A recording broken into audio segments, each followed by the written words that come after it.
बात सिर्फ इतनी नहीं है कि पेट्रोल डीजल के दाम बढ़ गए, खबर तो उससे भी बड़ी है। महंगाई का बम फूटने से लेकर उससे भी बड़ी खबर क्या हो सकती है।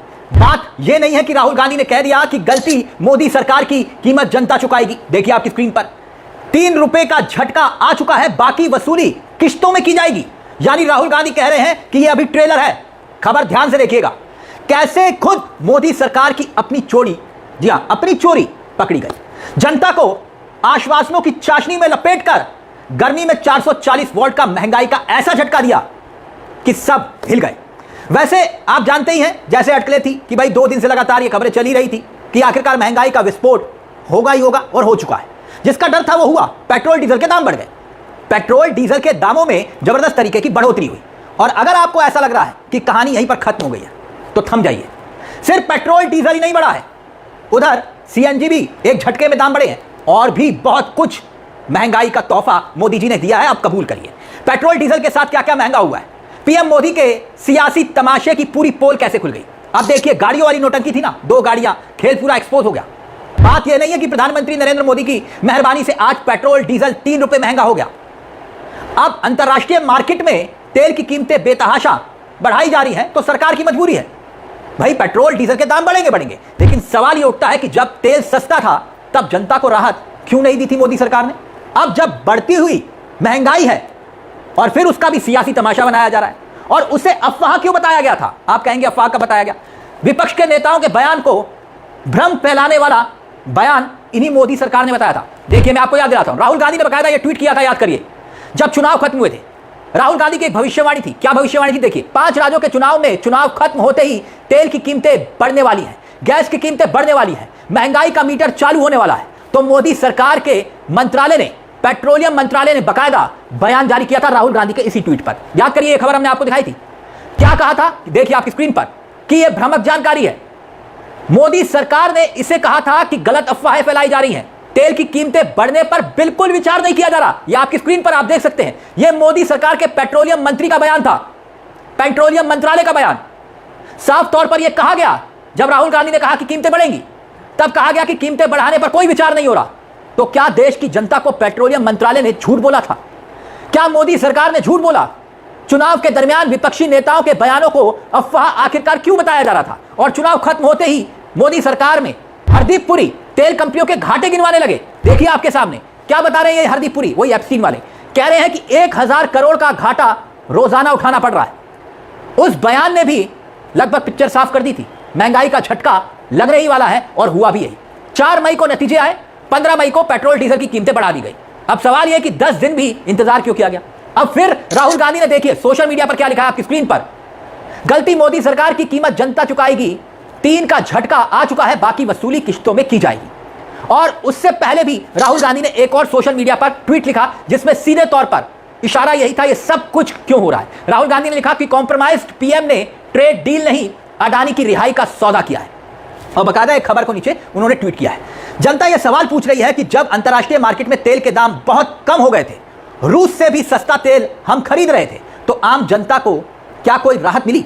नहीं ना। और अब तो रूस से तेल खरीदने पर अमेरिका ने पाबंदी लगा दी, और वो भी गुस्से में।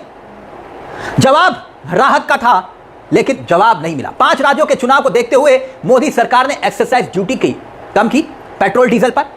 तब मोदी जी के लिए कहा गया कि सब मिलकर धन्यवाद बोलो, धन्यवाद बोलो, मोदी जी ने एक्साइज ड्यूटी कम कर दी। जैसे ही 5 राज्यों के चुनाव खत्म हुए, बात सिर्फ पेट्रोल डीजल की नहीं कि 3 रुपए बढ़ा दिए गए।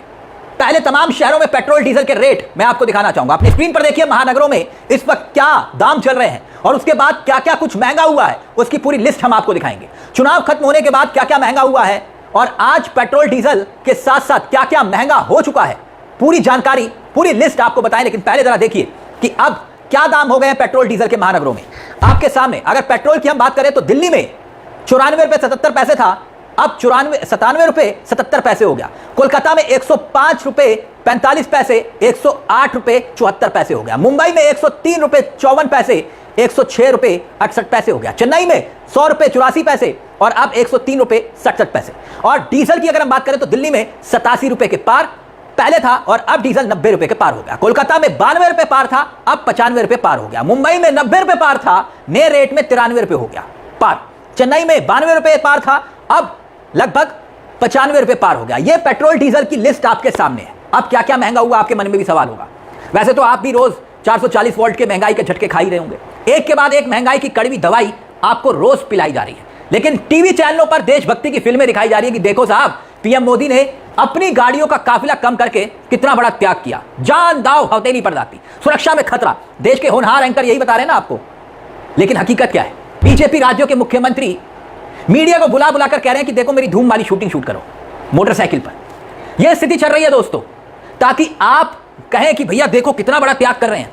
टीवी चैनलों पर अभी यकीन मानिए इस महंगाई के फायदे आपको गिनाए जाएंगे। लिस्ट देखिए, कमर्शियल गैस सिलेंडर 2000 रुपए का जो था चुनाव से पहले 3000 रुपए का बाद में हो गया पार। कितने? 293 रुपए की बढ़ोतरी। 5 किलो वाला छोटू सिलेंडर जिसे खूब प्रकाशित किया गया, अब छोटू सिलेंडर का इस्तेमाल मजदूर भी करते हैं, गरीब आदमी भी करता है, पढ़ने वाले जो छात्र हैं, जो घर से बाहर रहते हैं, वो भी करते हैं। कितना महंगा हुआ? 549 रुपए पहले दाम थे, 810 रुपए हो गए साहब, और यानी 261 रुपए की बढ़ोतरी। पेट्रोल 3 रुपए की बढ़ोतरी, डीजल 3 रुपए की बढ़ोतरी। सीएनजी की भी कीमतें बढ़ गई, 77 रुपए 90 पैसे के आसपास पर केजी था, अब पहुंच गया 80 रुपए के आसपास। सीएनजी के दाम में भी 2 रुपए की बढ़ोतरी। सोने चांदी का टैक्स भी बढ़ा दिया गया। आपकी स्क्रीन पर यह पूरी लिस्ट है, आप देख सकते हैं। अब मोदी जी ने कहा ना सोना मत खरीदो, एक्साइज ड्यूटी बढ़ा दी गई। अब यह दलील दी जा रही है कि अगर महंगा किया जाएगा तो लोग कम खरीदेंगे, लेकिन शादी ब्याह में जिनकी मजबूरी होती है, मिडिल क्लास, उनका दर्द क्या मोदी सरकार समझ रही है? बेटी को सोना देना है, बहू को सोना चढ़ाना है, तो क्या यह सामाजिक रीति रिवाज मोदी सरकार की समझ में नहीं आ रहा? चुनाव के वक्त तो मोदी जी कहते थे कि ये मंगलसूत्र छीन लेंगे। सोने चांदी पर 6% टैक्स था, 15% कर दिया गया। 9% की बढ़ोतरी हुई है। दूध जो फुल क्रीम है, हर परिवार की मजबूरी होता है, 70 रुपए लीटर था, अब 2 रुपए बढ़ाकर 72 रुपए लीटर।